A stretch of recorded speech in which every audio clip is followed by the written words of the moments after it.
This podcast is sponsored by nobody. Hey dudes, welcome to Splat from the Past, the only 80s themed horror sci-fi show where things can get totally radical. Now today, I will be welcoming back the gorgeous, the talented, the legendary Tina Cole. You all remember her as Katie Douglas on My Three Sons. And she just came out with a memoir called My Three Lives, a Memoir. And it's going to be great to have her back on again. The first one we did got so much love that I just knew I had to have her back because she's such a lovely person, and it's such a great conversation with her. And probably talk about some things we didn't get to talk about last time. You know, I found out she was on the Hollywood Palace with Dean Martin and the Rolling Stones once. She was on game shows like Hollywood Squares, Family Feud, Make Me Laugh. Oh, I gotta talk about that, you know, because I'm a comic and I love talking about comics.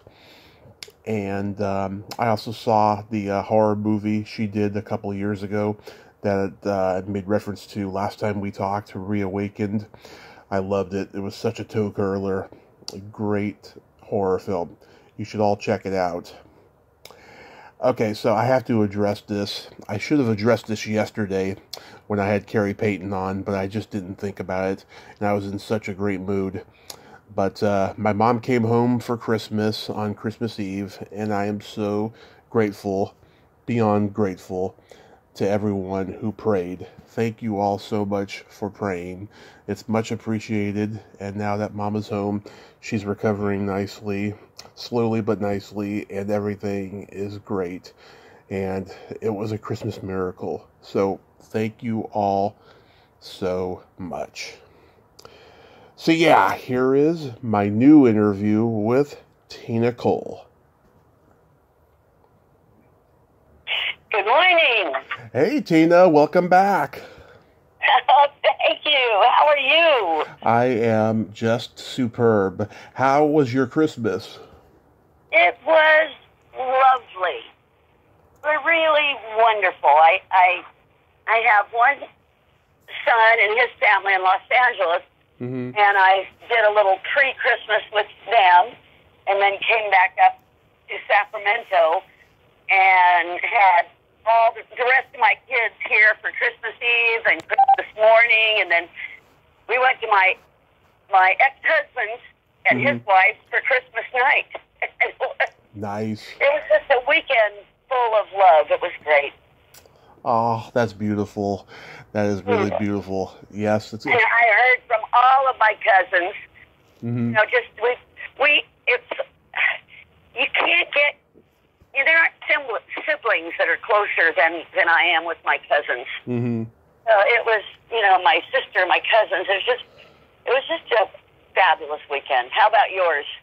Oh, a miracle happened. So my mom got out of the hospital after a 2-month stay because she had taken yet another fall, and I am so blessed, I'll tell you, because she got out Christmas Eve, and it's just been a miracle. Yeah, there were lots of miracles. I've been in touch with Dawn Lynn, you know, that played Dodie in My Three Sons, and it had a stroke. Oh. And was in a coma for several months, and right before Christmas, she awakened from the coma, and that was another Christmas miracle. I know what it's like to be in a coma, so I can totally relate. Yeah, wow. You do? Yeah, I had a car crash 7 years ago, and I spent 30 days in a coma. Oh, my goodness. Yeah, it's at least when you're in it, you don't know what other people are going through. Yeah, you don't know, and it's a miracle. It's a blessing. Yeah. Oh, well, I'm hoping I'm going down to Los Angeles for New Year's, and I'm hoping to be able to go visit her. She's in a rehab hospital now, and so I'm hoping to go visit my sister, my little sister. You know. So, how does it feel to be a celebrated author now? I am astounded when I got my first, I got a little soft copy first, and then I still didn't quite believe it. And when the hard copy came, it was like, I'm holding my book in my hand, a real book. It was not something it was ever in my wheelhouse, and through the encouragement of fans and Debbie and friends, I said, well, okay, because I've always teased that I could never even write a grocery list. In fact, it was when it finally, I sent the final, manuscript to the editors, and they said, okay, it's being printed. My dear friends, we call ourselves the egg roll. Yeah. With 6 you get eggs. Okay. Yeah. Anyway, they had a little celebration for me with balloons and congratulations, my name, and they had a plaque made that has a little book hanging from it, and it says, and she said she could never even write a grocery list, but now she's written a book. It was very sweet. What made you want to write My 3 Lives, a memoir? My fans have been asking for years. I tell stories all the time. Mm-hmm. I'm a good storyteller. And I just have this, I don't know where my memory comes from, but it's pretty good. And one day many times people said, well, you ought to write this down. You need to write a book. And for years they said, you need to write a book. And again, not being a strong suit for me, I just, yeah. And who would read it? It would be like having a party and nobody coming, Yeah. And then my good friend just said, no, this needs to be written down. So one day I received a little tape recorder, a little voice recorder in the mail from my good friend, and she said, okay, now you can start. And so I and my girlfriends got together, and we all made a big list of questions, and every day someone would call and say, okay, tell me about blah, blah. And I would record my answer and then send the files to my friend Debbie Vaughn in Los Angeles. Mm-hmm. She would type them up. Because typing is also not one of my strong suits. I do it, but it takes a long time. I'm very slow. And she's very fast. So she would type up my answers until I had 350 pages of just, my cousin said, it's like you have the pearls. Now what you have to do is weave them into a necklace. Mm-hmm. So I started right from the very beginning and just started weaving the stories. And I had a hard time, Tommy, with my going through my divorce. I couldn't write. It was during COVID too that I was at that point in the manuscript, and just there was a block. It was really, really hard. It was for almost 2 years during COVID. I really didn't write much. And then some things happened, and I tell about it in the book, what happened, that unblocked me. Mm-hmm. And then it just started flowing. And not to get too religious here, but I literally had to pray about it. I mean, I would sit down at the computer and I'd say a prayer. I'd say, I need help. I need, dear Lord, please let your spirit be with me. Help me, say the right words, use the right, find the right way to say things. I was very concerned about that. Sometimes I would work an hour on one sentence. didn't. Things did not flow trippingly from my tongue. Yeah. But then again, Debbie was very instrumental in. She was looking at publishers, Mm-hmm. and found a publisher that they actually published the King Family Cookbook. Oh, nice. Bear Manor, and they said yes, we want you. So then I had it was really okay. You got a deadline. Let's get going. And I worked on it every day for a year and a half. Mm-hmm. And then I had, again, my friends, we edited it, 4 of us edited, and over and over. And then finally sent it to the publisher's editor. Nice. And we had a great gal that worked on the book, doing the final editing. Mm-hmm. So, and there it was. I'm still astounded. I really am. I spent 46 books out yesterday. Mm-hmm. After I autographed them and mailed them out. It was like carrying these to the post office was amazing. But anyway, it's been quite an experience. What thrills me is that it's being well received. Oh, that's good. The comments have been wonderful. Yeah, I'm gonna get a copy. It's getting a lot of good reviews on Amazon. It says that there's a lot of humor, honesty, and life lessons in it. It's not one of those gossipy tell-all books. It's something that you obviously wanted to write so everyone could enjoy it. Yes. I have read a lot of autobiographies and biographies. One of the things that stopped me from writing in the beginning was I thought, well, I've never suffered from, and I say this in the introduction, I've never suffered from depression. I mean, really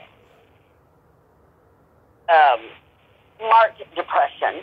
I've never had a drug problem or an alcohol problem or a sex addiction. A food problem. I've not recovered from things like that. Mm-hmm. And so why would someone be interested in reading about someone who didn't have to, suffer, didn't recover from all that stuff? Right. And then I realized I did have a really interesting. It was an interesting life, and I certainly didn't. I mean, nobody comes out unscathed. Right. And so my highs were really high. My lows, I had some really, really lows. But I'm teased a lot about being a Pollyanna.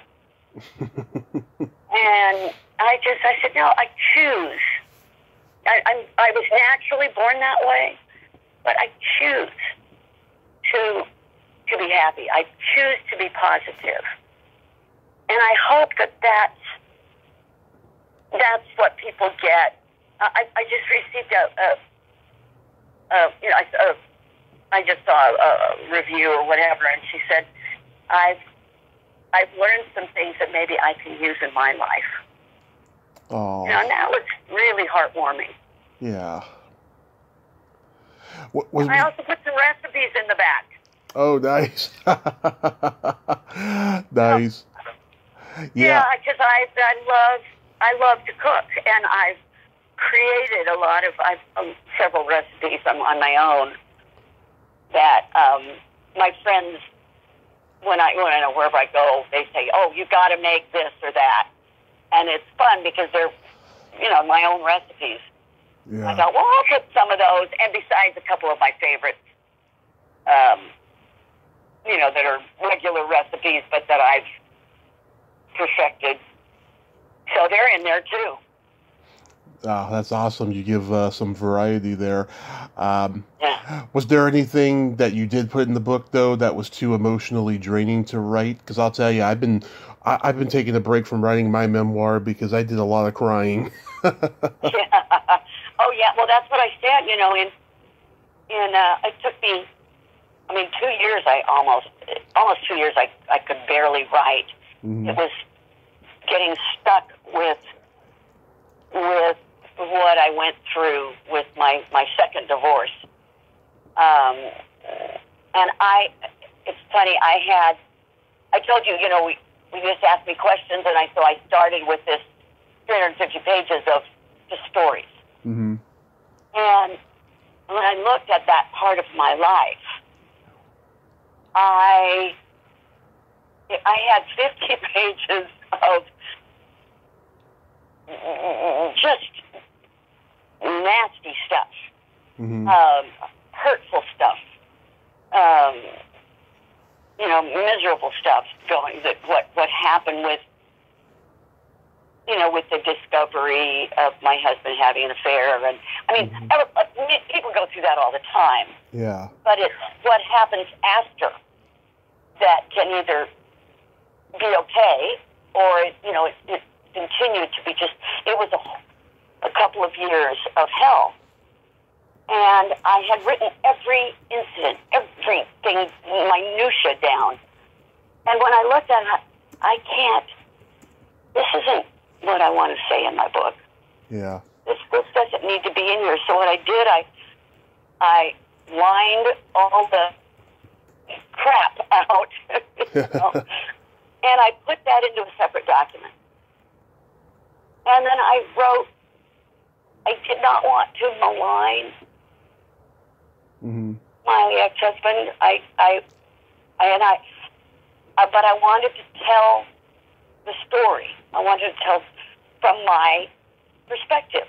Right. Just these are the facts. But there were, I found date books from like 89, I think, through today. Hmm. That I went back and I read all those, brought up a lot. They were just date books, but they were like journals. Yeah. And so I went back and looked at all of that. I found one page, and you'll see it in the book, that I actually copied and put in the book that said, it says something like $20 in my purse, $4 in the bank, an eighth of a tank of gas in my car. What do I do?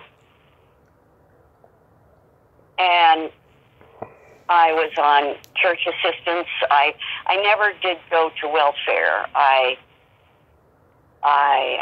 went to the food bank for $11 a month. You could get a box of day-old or whatever food from markets. Yeah. And I'd go through the rotten food trying to find something that's still good. Oh, yeah. So, I mean, there was a time I cleaned houses. I mean, I did, it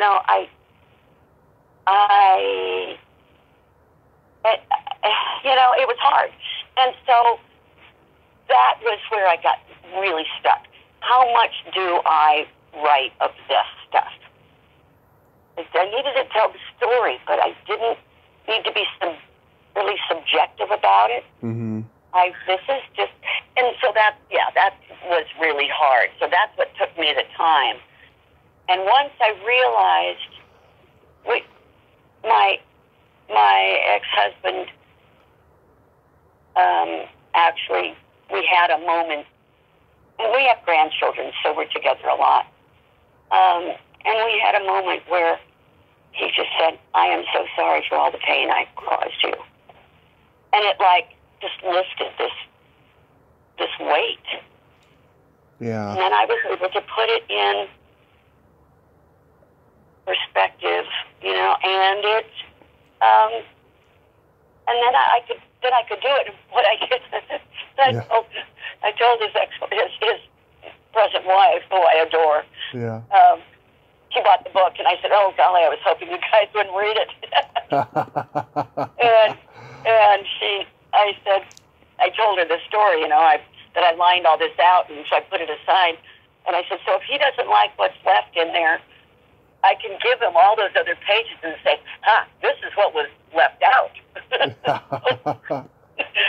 But I did, you know what I did? I sent those pages, to all of my children.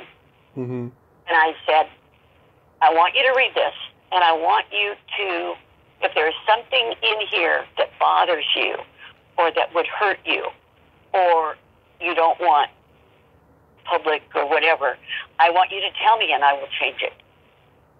Right. So I gave them that opportunity. And outside of maybe some dates or times or whatever, they said, no, Mom, this is okay. This is what happened. And they were okay with what I wrote. Nice. So that was, once that I was over that, it was easier. Mm-hmm. Because that was also 30 years ago. Yeah. So I once I got past that, the rest of my life was easier to put on paper.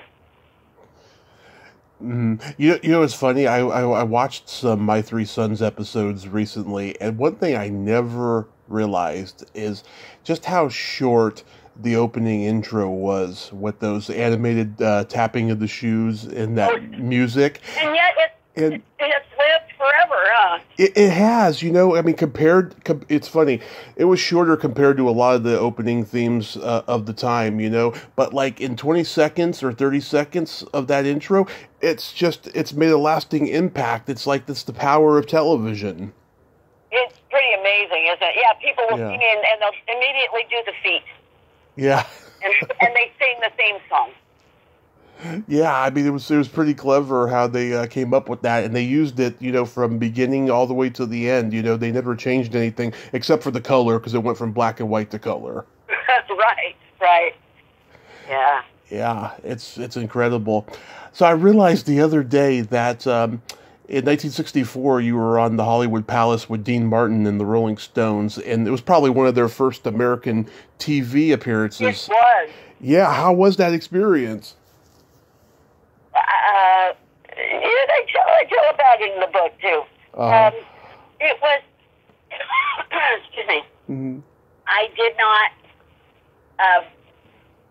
they were just kind of dirty, scrungy guys. They weren't friendly. Yeah. They weren't anybody yet. But I don't know if you've seen that show. I've seen clips. Yeah. Dean Martin was so awful to them. Yeah. He rolled his eyes.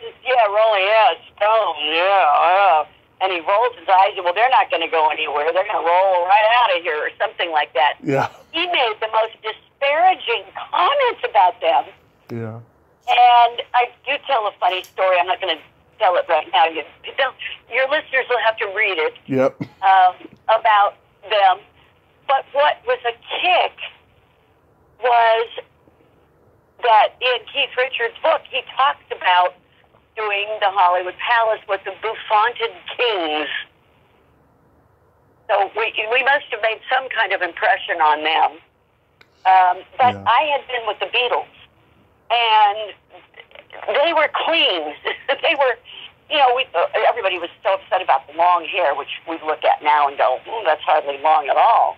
Mm-hmm. But they were clean and neat, and, the Stones were, really dirty and smelly, and, mm-hmm. really wrinkled clothes, and when, they said, well, that's our look, that's our thing, Mm-hmm. But so I didn't really get to talk to them. There are so many different acts on the Hollywood Palace or Ed Sullivan. When I look back and I see a whole show, it's like, oh my gosh, I didn't know they were on the show with us. Yeah. But you just do your thing. You're in your dressing room, you come out, you do your thing, and then it's not like a big party. Yeah, people tell It's me. fun to say. It's fun to say, "Hey, I was on a show with the Rolling Stones." Yeah, I mean, they were the bad boys of rock and roll. They certainly were not the Beatles. No. People tell me across the board, Dean was just a gracious man and performer, and he hated. He was not a drunk, by the way. I know. That was an all act. an act. That was an act. Yeah, and he hated rehearsal. Yeah. Oh yeah, he wanted to just come in and just wing it, and he was very good at it. Yeah. But he adored when he was with Jerry Lewis. Mm-hmm. The King sisters went on tour with him. Mm-hmm. They had a train car that they would attach to, in the different cities. They'd pull off and detach from the train, and they'd do their shows, and then they would reattach to another train and go on. So they spent, I don't know, a month or so together. Mm-hmm. So he was, he knew my mom and her sisters, and he was lovely, really a sweet guy, and I just adore him. Yeah, I know it's hard to decipher whether or not those insults were in good fun or being mean spirited just over the fact that they were kind of rude, those Rolling Stones. Well, they were crude. They were, we were used to seeing that scruffy. I mean, really, they were really smelly. I mean, they reeked. They're stinky. They were, Yeah. And when they were, and they tried to clean them up, they didn't like that. He said, no, that's us. But leave us alone. Yeah. Oh, my God. But, I didn't really know their music yet, either. Yeah. I loved a lot of their songs.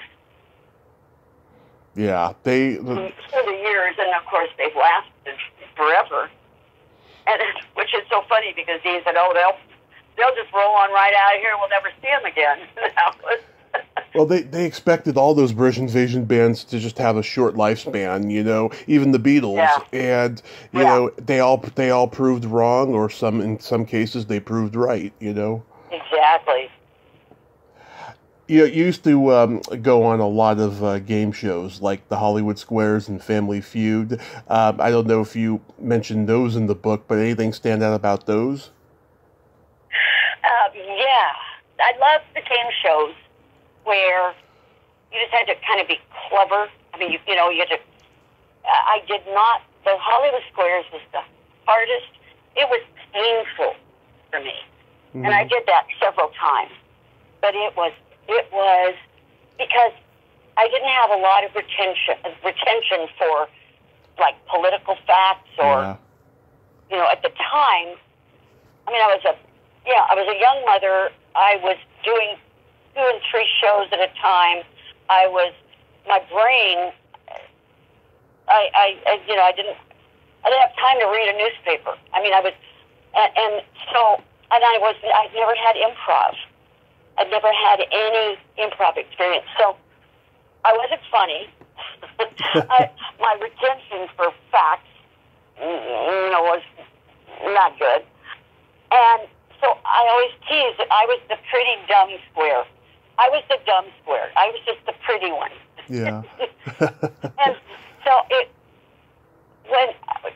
they would come in like an hour before the show, and they would say, okay, if you're asked a political question, you might say George Washington, or, name a president, or name something. You might be asked about a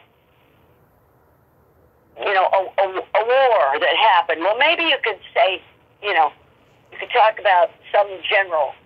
Yeah. I mean, they would give you hints that if you're asked a question, because they never know what you were going to be asked, you might think about, naming a food, something. Yeah. Well, they do that an hour before the show, and you're trying to get ready, and you, by the time you get up in your little square, you don't remember those things. Well, I didn't. Mm-hmm. And so when I would be asked a question, it was like I would just panic. Think, oh my gosh, what am I going to say? What if I can't remember anything? It was that was a really hard show for me. And of course, I'm with brilliant comedians and improv people that could just, they could throw out lines, on a dime. Yeah, Paul Lynde, he must have been cracking everybody up. Oh, he was, and Rose Marie and Weaver and all those people were just brilliant. So, yeah, that was a tough one.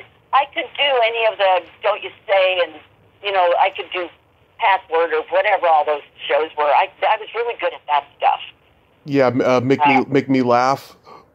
Make me laugh, yeah. All those. Those were fun for me. And I would have loved to be on, the charades. Like Beverly Garland was a regular on when they had the Hollywood charades or whatever. I don't know what the name was, but yeah, I was really good at that stuff, but not at the recall.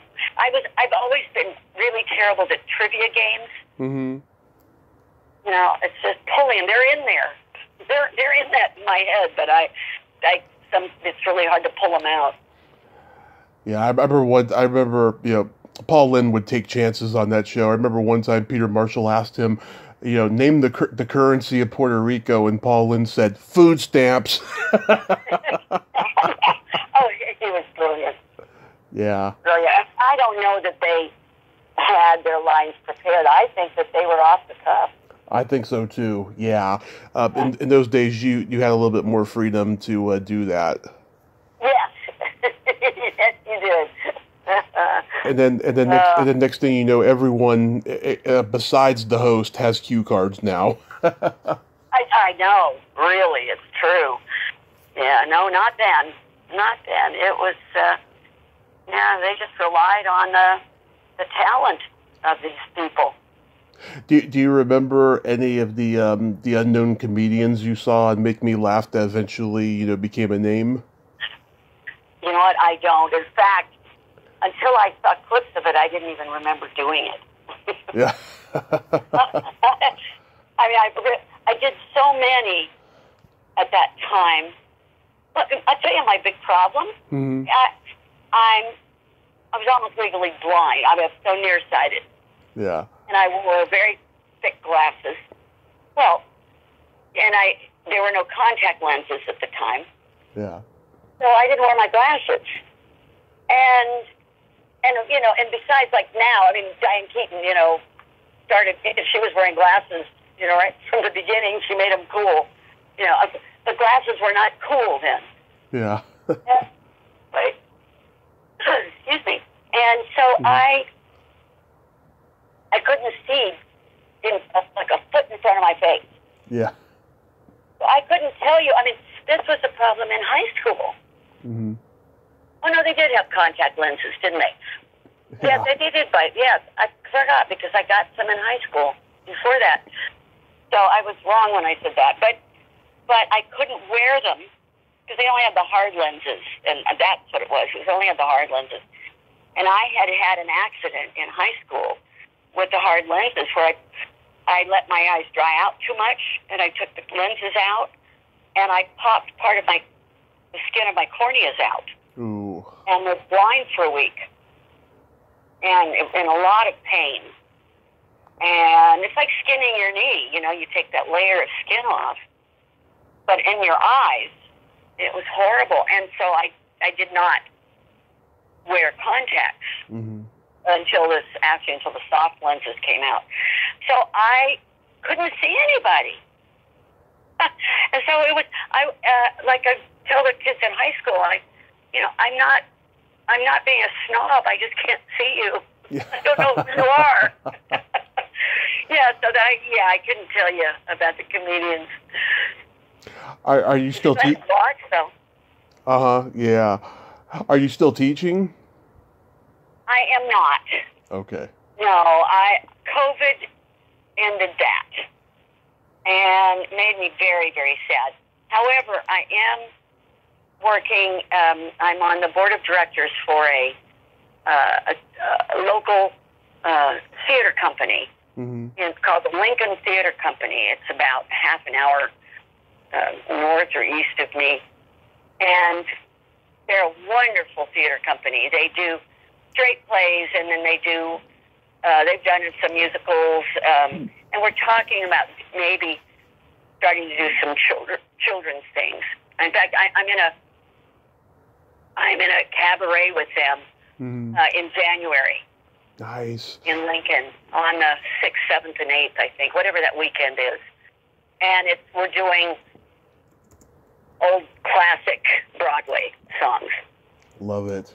And like last year we did all about love. So it was love songs, but love songs about the love of fishing, friendship, relationships, but all kinds of love. Right. Not just your plain love songs, so this year it's classic Broadway, and I'm doing Sending the Clowns. I'm doing 2 songs that I'd never even heard before, but they're really fun. One is I Can Cook Too from On the Town. Mm-hmm. That at all? Oh yeah. It's I had never heard the song, but the gal that sings it in the show she's a rather Zoftic taxi driver, and she brings a sailor home, and he says, "What's the specialty of the house?" And she says, "Me."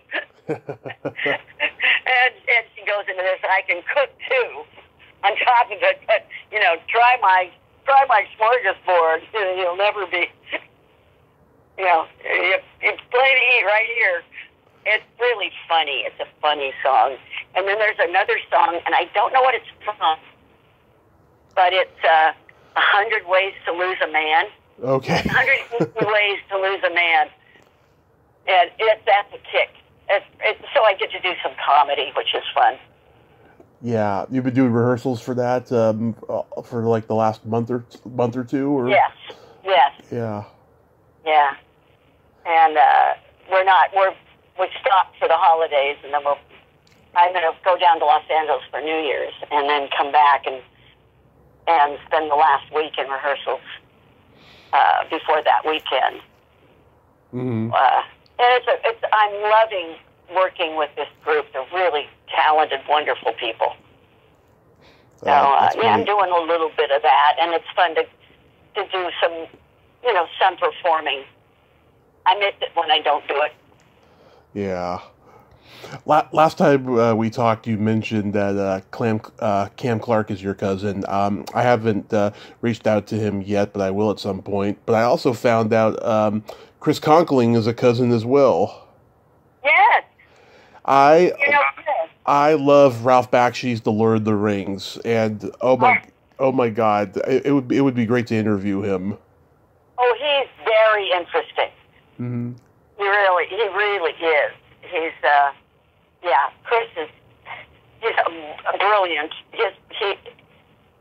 I just am always in awe of his brain, of how he thinks. He's a very talented guy. Yeah, he's out there, and he probably has a website or something, right?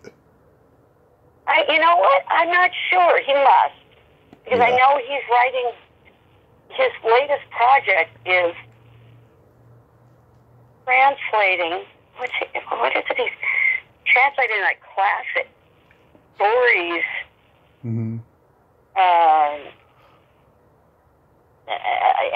don't know. I can't even explain what he does.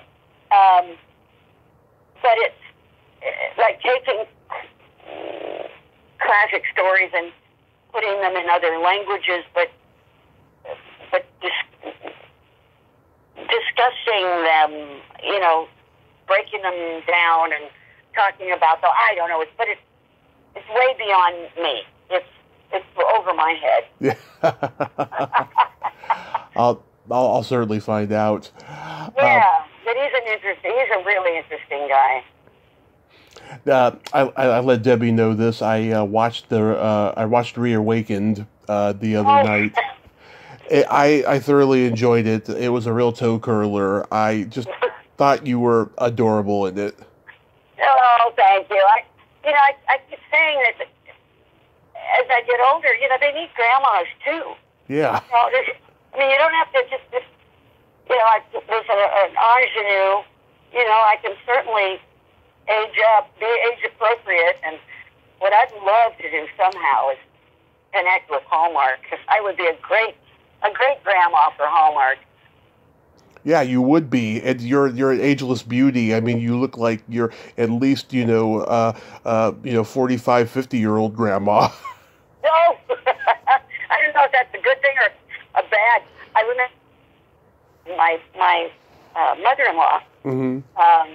when she was my age, was the trouble is she had so much face work that she looked so much younger. Like when she played in Seventh Heaven, Mm-hmm. she played the mother-in-law, the grandma, in that. But she did. The actor they paired her with looked like he was at least 20 years older than she was. It was hard for her to get parts for her, her actual age, because she looked too good. So, I'd love to, start working again in film or TV. That would be great. It's going to happen. But my problem is I'm in Northern California. Yeah. And, if you're a famous working actor, you could live anywhere. Right. But I'm up here, and I know most of the interviews and things now are done, auditions are done on tape. Right. You've got to tape yourself. But it's nice to be where the action is, and I'm certainly not. It'll happen. It's a matter of time. My life is full. I hope to do some book tours and some. I'm hoping I can, get that happening. I just had no idea that this was gonna take off the way it did. Yeah, I was going to ask you about that. I was going to ask you if you were going to do a book tour and some autograph shows for this. I would love to. In fact, there's a Hollywood show coming up. Yeah. In beginning of February that I would like to do. I think I just found out about it, so I have to get the books and that. A lot of people have said, "Hurry up, get your book out, and I want you to do my show." Yeah. So I'm going to do a book signing after all four performances at the Cabaret. I'll do a book signing, so I'll bring a lot of books with me for that. Yeah, the Hollywood show is in February. This last one in October, I was so happy. I got one of my guests booked for it, and I just feel so fulfilled. It's like one of my big accomplishments for 2022. Oh, great! Yeah. Good. All I did was make a suggestion, and it happened like automatically. Oh, isn't that wonderful? Yeah. Yeah, that's really good. It's a great feeling. I'm hoping I'll be able to do that. So I'm kind of putting it together now. Yeah, they seem a little bit more. I hate to use the word lenient, but more open to getting more and more people. And then once it gets closer to the date, I guess they stop booking people for that particular one, but then they consider them for the next one. Well, exactly. Yeah. Well, my feeling, especially in Los Angeles, is they can get so many people there because so many people live there. But I don't want to do it every show. Yeah. Because they're the same pictures, I only have so many pictures. I only have so many things to sell. And I don't want people to go, "Oh yeah, I've seen her, been there, done that." I want my appearance there to be special maybe every 3 or 4 years. Yeah. So but now I've got my book. So this is a good time to get out there and start doing that. Yeah, they have one in, I want to say Atlanta. They have like a nostalgic show where they have everybody from like classic film and television there like every August or something. Yeah, I know they do in Baltimore. Mm-hmm. I've done that one, but they don't bring people back although they did say, Tina, if you have a book, we'll bring you back. So I'm hoping that I can get back to Baltimore. That was a wonderful show. They really treat the artists really well there. That's and I know there's, the Chiller is in New Jersey, and I would love to do that one too. Oh yeah. Stanley and Barry and I are talking about maybe doing that together. That's my three sons thing. That's a great show. Yeah, they get everybody at that one. From what I see year after year and stuff. If I may ask you something personal, Tina, is your belly button an innie or an outie? It's definitely an innie. Yeah, I read an article years ago. People who have deep innies tend to be more kinder, generous, caring, and live longer. Oh. And you certainly have all those qualities. So I was just curious. I myself have a deep innie. I love it. That's the first time I've ever been asked that. Yeah. I did have a fan once say, can't, showing, all the pictures that I had put up for sale on my website. Right. He said, you have a picture of her showing her belly button. Uh-huh. Her navel or something. So we actually found one and put it up, and one of my favorite pictures actually of me as a little kid.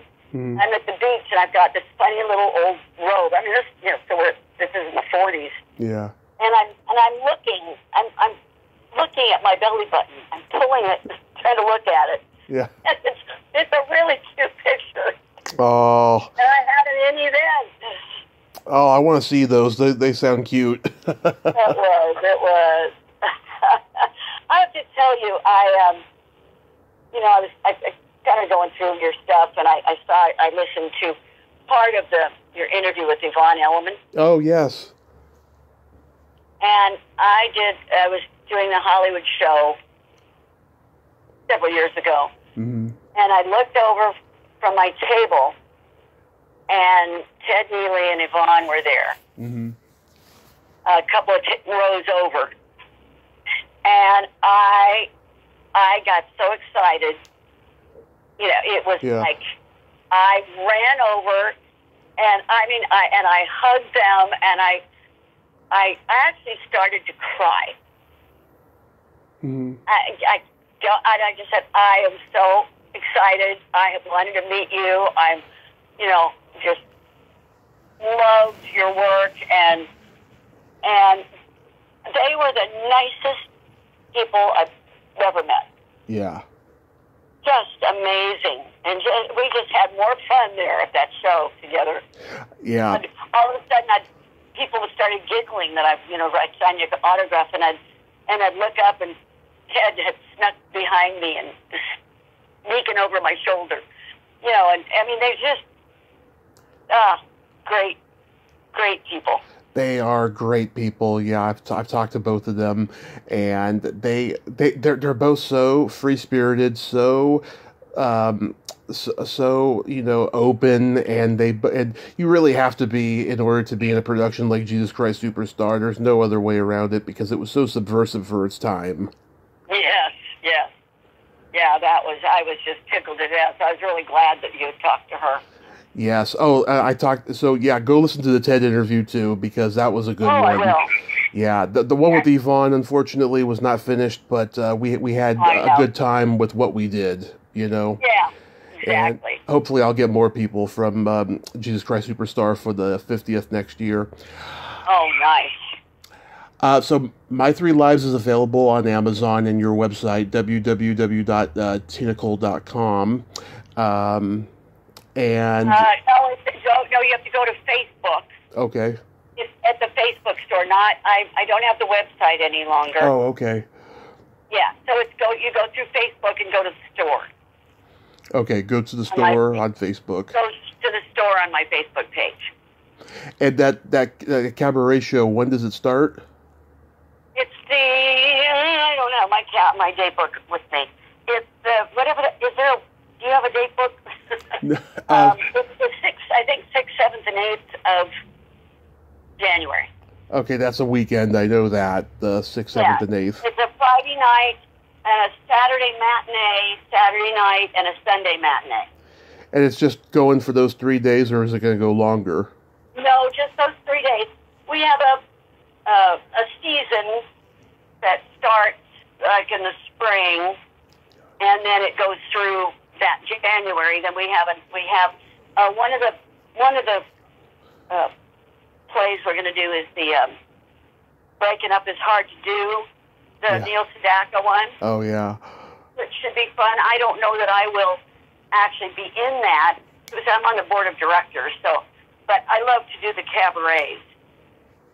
Yeah, I love that song, Breaking Up is Hard to Do. Have you ever met Neil Sedaka? I never have, but we have sung it. Yeah. I loved his work. He is brilliant, really brilliant as a singer, and very underrated too, I feel. Yeah.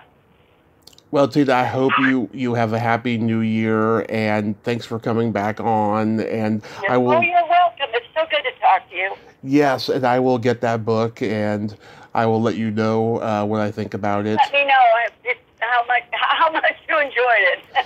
Yes, and I hope I get to see you at a show, and I will come over and give you a great big hug. And I would love that. Yes. And so you have a great day, and just be safe out there. Thank you. You too. Thank you. All right. Okay. Bye-bye. Bye-bye. Well, there you have it.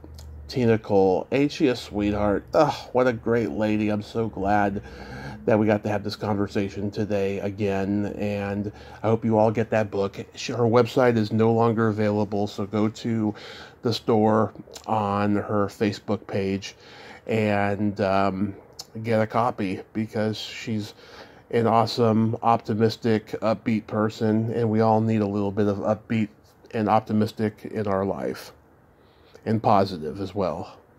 Well, until next time, this is Tommy Throwback Kovac saying, there's no shame in living in the past, because the present sucks. Later, dudes.